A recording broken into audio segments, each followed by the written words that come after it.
What's going on, guys? Mike here with Chit Chat Gaming. So today we're going to do something a little bit different. It's going to be video game related still, but today I'm going to give you my thoughts on the brand new Mortal Kombat movie, which came out yesterday, April the 23rd. Now, this is coming from a perspective from somebody who has been a fan of Mortal Kombat his whole entire life. I remember playing the first original games on arcade, 1, 2, 3, Ultimate MK3, as well as MK4, all in arcade. Also played the original games on consoles like the Sega Genesis or Super Nintendo and such as well too. Hell, I was playing the original game back in the day, back when Mortal Kombat 3 came out, I believe it was.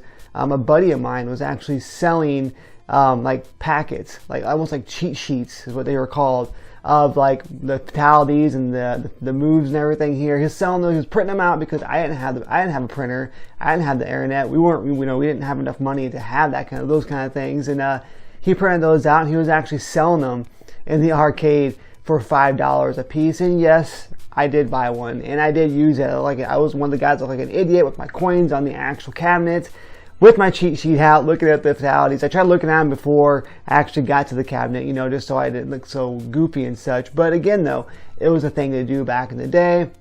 I actually went I think it was in 1995. I actually went and saw Mortal Kombat the live tour.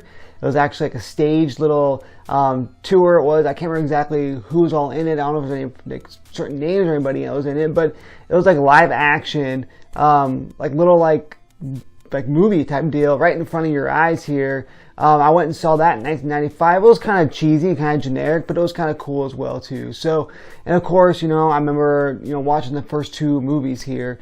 Mortal Kombat, the original movie, is still talked about to this day. It's still a great movie. Again, it's a little cheesy and such, of course, but it was good for its time. And the story itself was actually rather entertaining. Now, Mortal Kombat Annihilation, completely different story. I enjoyed it only because, again, I'm a Mortal Kombat fan, and because I did like all the characters that were in it as well, too. They literally put like tons and tons of fighters in it, but they were like dropping them in left and right. I mean, like, every time, the story itself didn't really make any sense. It just kept going on and on and on. It was fight after fight after fight, which was cool and everything. But again, though, you have to have that story as well too. Almost like the Avengers movies and the DC movies and such as well too.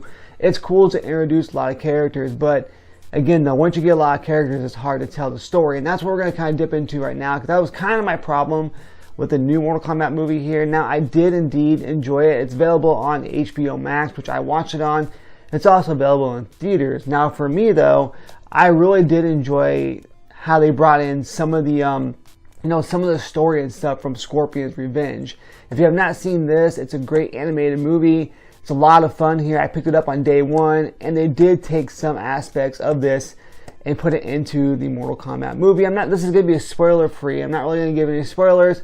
I'm just giving you my general thoughts on the movie here. So, again, though, they did put some, some highlights and stuff, some actual origins of the story, especially with Scorpion and such, of course, with this movie into the new movie. And there is some stories and such, some aspects of the original Mortal Kombat movie as well, too. But for the most part, though, they did a pretty damn good job telling the story. Again, though, my only problem is that when you have so many characters in a movie, and again, there was not a ton of characters in the movie. It was actually mostly original characters, kind of like you saw in the first Mortal Kombat. Those characters were brought into this movie, minus like people like Melina and such as well too, and a couple other ones I'm not going to give away, but you'll see them in the movie once you watch it. But again, though, I'm glad they didn't bring everybody into the movie like they did with Annihilation, because again, it's hard to tell the complete story. That's kind of like I said with Annihilation, they just had so many people in there, it was just hard to do. Now, one thing I really like to have seen, and I think that they need to do to focus on before they release, Mortal Kombat 2, which they did mention that they have officially, decided that they are going to try to do a 4-part movie here. They're going to try to do 4 movies based on this, Mortal Kombat universe, as long as the movies do well, which I think that this one's doing pretty good. It doesn't have the best reviews and such, but again, though, I think enough fans are going to go and appreciate it to kind of give it that boost to maybe get a Mortal Kombat 2. Which, if that's the case to do that, I think one thing they really need to do is they need to make a Scorpion movie. Make a Scorpion movie. That's one thing that Avengers, like Marvel does, as well as like DC and such, right? Spider-Man, Captain America, Black Panther, Ant-Man, for God's sakes. You know, they all have their own, you know, origins movie to tell the story. And then when we finally saw, you know, Avengers and such, it was like, okay, you know, this makes sense, you know. And that's what they really need to do with this too, if they can. I don't know if they're going to be able to or not, but it'd be really cool to see a Sub-Zero movie. It'd be cool to see, like I said, Scorpion, maybe a Liu Kang movie, the main character and such as well too. Or if they could do like a movie based off some of the other characters as well, so like Nightwolf or something and so forth, that'd be cool. But again, though, or even like Melina would be awesome, Katana, etc., or even any of the ninjas would be awesome. But I think that's one thing they really need to focus on here, is kind of getting the story out there, because what they did in this movie here was they told the stories, but they didn't have enough time to tell the stories. And if they bring more characters into the next game, which they are obviously going to do, then it's going to be a little bit harder to do that as well here too. But again, though, they tried in this one to tell the stories, but again, just not enough time to basically do that. But the movie still turned out really fun. It was action-packed. Yes, there was some cheesiness to it. But again, though, nothing compared to the original movie or to Annihilation as well too. I thought the CGI was really good. You know, graphics-wise, everything was done pretty well. Visual effects were awesome. The fatalities were something that were awesome, that were brought into the movie. That if you play Mortal Kombat, of course, you're going to recognize a lot of the moves and fatalities and such. A lot of other things are brought into the movie as well here too. Some references to stuff from the game that you're going to definitely be able to notice, which I thought was awesome. The fatalities brought something great. The fights, like I say, actually got me out of my seat, and I was like, oh, this is awesome. Especially, you know, when you see battles between like Scorpion and Sub-Zero and such, like we saw in the original movie as well too. It's just like, oh man. And of course in this movie here, but in this one, it really got me off my feet, and I was really excited for him.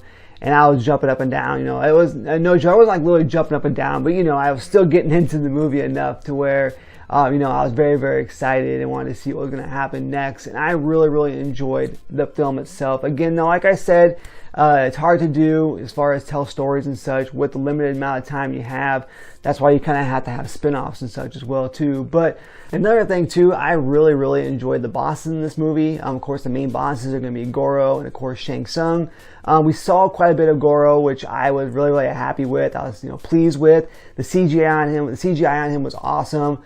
He had some pretty good fights. Shang Tsung, I thought we were going to get some more of, but you're gonna, like I said, I don't want to spoil anything, but you're going to see some pretty cool references and stuff from the game, even with Shang Tsung.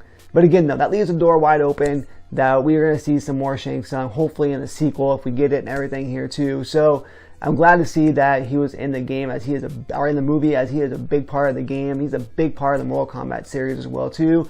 And who knows, maybe we're going to get Kentaro, maybe we'll get Shao Kahn in the next one as well here too, or even other, you know, bosses and such from the Mortal Kombat series. Other than that, though, the soundtrack was great. The acting was pretty good. There's a few actresses in there, actors that I thought could have done better. But for the most part, though, the casting was done fairly well. I thought they did a pretty good job of that as well, too, in this particular movie. But again, though, the soundtrack, I'm even digging. I love the original Mortal Kombat theme.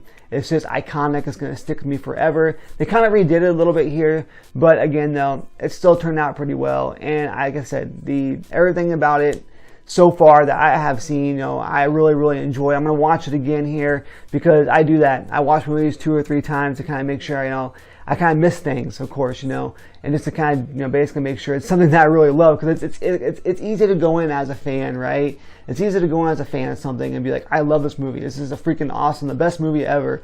It may not be, but if you're a fan, of course, you're really gonna, you know, think that. So going in a second time around, or even a third time around, you kind of start to pinpoint some things and being like, yeah, you know, is this movie as great as I thought it was? But again, though, I really, really enjoyed it, guys. I recommend taking a look at it if you have HBO Max, or even if you feel comfortable going out in the theater. You know, definitely go check it out here. I think you're really going to dig the movie, especially if you're a Mortal Kombat fan and you love the games and such. Like I said, just pay attention to those small references that's in the actual movie that carry over from the game. So make sure you guys let me know down in the comment section below what you guys saw in the movie, if you have seen it yet. If you haven't seen it yet, like I mentioned, I definitely recommend doing that. Again, it's going to be a fun time. It may not be the best movie in the world. A lot of people are still saying that Legacy, the Mortal Kombat Legacy movie, the series that came out, was better than this one here. I like the Legacy, but I really, really, like I said, enjoyed this movie quite some. So as always guys, make sure you like the video if you choose to, make sure you subscribe to the channel, and make sure you turn on that bell notification to keep updated with all things that is Chit Chat Gaming. And as always guys, this has been Mike saying happy gaming.